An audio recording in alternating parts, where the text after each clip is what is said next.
Well, hello. Last read of the reads. Hopefully it's going to be finished. Well, I've got to finish it, haven't I, really? Last day of the school term. George's Marvellous Medicine, number 3. Here it is, cried Mr. Killycranky, rushing into the kitchen. 1 carton of flea powder for dogs and 1 tin of brown shoe polish. George poured the flea powder into the giant saucepan. Then he scooped the shoe polish out of its tin and added that as well. Stir up, George, shouted Mr. Cranky. Give it another boil. We've got it this time, I bet we've got it. After Marvellous Medicine number 3 had been boiled and stirred, George took a cupful out of it and into the yard to try it on another chicken. Mr. Cranky ran out after him, flapping his arms and hopping with excitement. Come on and watch this one, he called out to Mrs. Cranky. Come and watch us turning an ordinary chicken into a lovely, great big one that lays eggs as large as footballs. I hope you do better than last time, said Mrs. Cranky, following them out. Come on, chicken, said George, holding out a spoonful of medicine number 3. Good, chicken, good, chick, chick, chick, chick, chick, chick, chick, chick. I've tried this lovely medicine. A magnificent black cockerel with a scarlet comb came stepping over. The cockerel looked at the spoon and it went peck. Cock-a-doodle-doo! It squawked, the cockerel, shooting up into the air and coming down again. Watch him now, cried Mr. Cranky. Watch him grow. Any moment he's going to start getting bigger and bigger. Mr. Killycranky, Mrs. Cranky, and little George stood in the yard, staring at the black cockerel. The cockerel stood quite still. It looked as though it had a headache. What's happening to its neck? Mrs. Cranky said. It's getting longer, said George.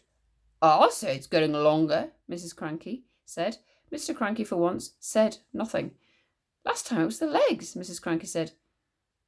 Now it's the neck. Who wants a chicken with a long neck? You can't eat a chicken's neck.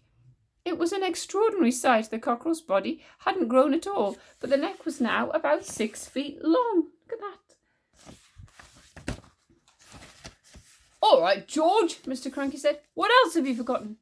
I don't know, George said. Oh, I think you do, boy, Mr. Cranky said. Come along, think. There's probably just one vital thing missing and you've got to remember it. I put some engine oil in from the garage, George said. Did you have that on your list? Eureka! Cried Mr. Cranky. That's the answer. How much did you put in? Half a pint, George said. Mr. Cranky ran to the garage and found half a pint of oil. Oh, and some antifreeze, George called after him. I sloshed in a bit of antifreeze. Marvellous Medicine number 4. Back in the kitchen once again, George, with Mr. Cranky, watched him anxiously tip half a pint of engine oil and some antifreeze into the giant saucepan. Boil it up again, boy. Boil it up and stir it up. George boiled it and stirred it. You'll never get it right, said Mrs. Cranky. Don't forget you've got to just have the same things, but you've got to have exactly the same amounts of the same things. And how can you possibly do that? You keep out of this, woman, cried Mr. Cranky. We're doing fine. We've got it this time. You see if we haven't. This was George's Marvellous Medicine number 4, and when it had boiled for a couple of minutes, George once again carried a cupful of it out into the yard. Mr. Cranky ran after him. Mr. Cranky followed more slowly. You're going to have some mighty queer chickens around here if you go on like this, said Mrs. Cranky. Dish it out, George, cried Mr. Cranky. Give a spoonful to that one over there. He pointed to a brown hen. George knelt down and held the spoon out with the new medicine. Chick, chick, chick, he cried. Try some of this. The brown hen walked over and looked at the spoon. It went peck. Ouch, it said. Then a funny whistling noise came out of its beak. Watch it grow, shouted Mr. Cranky. Don't be too sure, said Mrs. Cranky. Why is it whistling like that? Keep quiet, woman, cried Mr. Cranky. Give it a chance. I think it's getting smaller, George said. Look at it, Dad. It's shrinking. And indeed it was. In less than a minute, the hen had shrunk so much it was no bigger than a new hatched chick. It looked ridiculous. Look. Goodbye, Grandma. There's still something you've left out, Mr. Cranky said. I can't think what it is, George said. Give it up, Mrs. Cranky said. Pack it in. You'll never get it right. Mr. Cranky looked very forlorn. George looked pretty fed up too. He was still kneeling on the ground with the spoon in one hand and the cup full of medicine in another. The ridiculous tiny brown hen was walking slowly away. At that point, Grandma came striding into the yard. From her enormous height, she glared down at the three people below her, and she shouted, "What's going on here, then? Why hasn't anyone brought me my cup of tea? It's bad enough having to sleep in the yard with the rats and the mice, but I'll be blowed if I'm going to starve as well. No tea, no eggs, and no bacon, no buttered toast." "Oh, I'm sorry, Mother. We've been terribly busy. I'll get you something right away." "Let George get it, lazy little brute," Grandma shouted. Just then, the old woman spotted the cup in George's hand. She bent down, peered into it, saw that it was full of brown liquid. It looked very much like tea. "Ho, ho, ho!" she cried. "Ha, ha! So that's your little game, is it? You look after yourself all right, don't you? You make quite sure you've got a nice cup of morning tea, but you didn't think to bring one to your poor old Grandma. I always knew you were a selfish pig." "Grandma, no," George said. "That isn't—" "Don't lie to me, boy," the enormous old hag shouted. "Pass it up here this minute." "No, Mum," cried Mrs. Cranky. "Mother, don't! It's not for you." "Now you're against me too," shouted Grandma. "My own daughter tried to stop me having my breakfast, tried to starve me out of house and home." Mr. Cranky looked up at the horrid old woman and he smiled sweetly. "Of course it's for you, Grandma. You take it and drink it while it's nice and hot." "Don't think I won't," Grandma said, bending down from her great height, reaching out a huge horny hand for the cup. "Hand it over, George." "No, no, Grandma," George cried out, pulling the cup away. "You mustn't. You're not to have it." "Give it to me, boy," yelled Grandma. "Don't," cried Mrs. Cranky. "That's George's ma." "Everything's George's around here," shouted Grandma. "George is this, George is that. I'm fed up with it." She snatched the cup right out of George's little hand, carried it up high out of reach. "Drink it up, Grandma," Mr. Cranky said, grinning hugely. "Lovely tea." "No," the other two cried. "No, no, no." But it was too late. The ancient beanpole had already put the cup to her lips, and in one gulp she swallowed everything that was in it. "Mother!" wailed Mrs. Cranky. "You've just drunk 50 doses of George's Marvellous Medicine No. 4, and look what one tiny spoonful to that little old brown hen." But Grandma didn't even hear her. Great clouds of steam were already pouring out of her mouth, and she was beginning to whistle. "Well, this is going to be interesting," Mr. Cranky said, still grinning. "Now you've done it," cried Mrs. Cranky, glaring at her husband. "You've cooked the old girl's goose." "I didn't do anything," Mr. Cranky said. "Oh, yes, you did. You told her to drink it."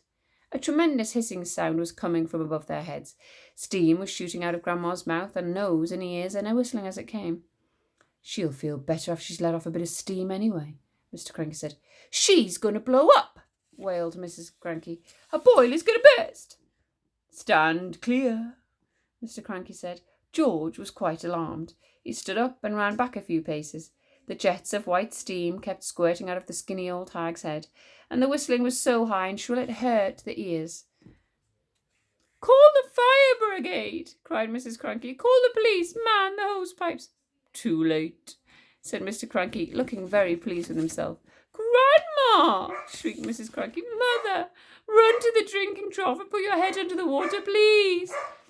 But even as she spoke, the whistling suddenly stopped, and the steam disappeared. That was when Grandma began to get smaller. She had started off with her head as high as the roof of the house, but now she was coming down fast. "Watch this, George!" Mr. Cranky shouted, hopping around the yard and flapping his arms. "Watch what happens when someone has 50 spoonfuls instead of just one." Very soon Grandma was back to normal height. "Stop!" cried Mrs. Cranky. "That's just right." But she didn't. Smaller and smaller she got. Down and down she went. In another half a minute she was no bigger than a bottle of lemonade.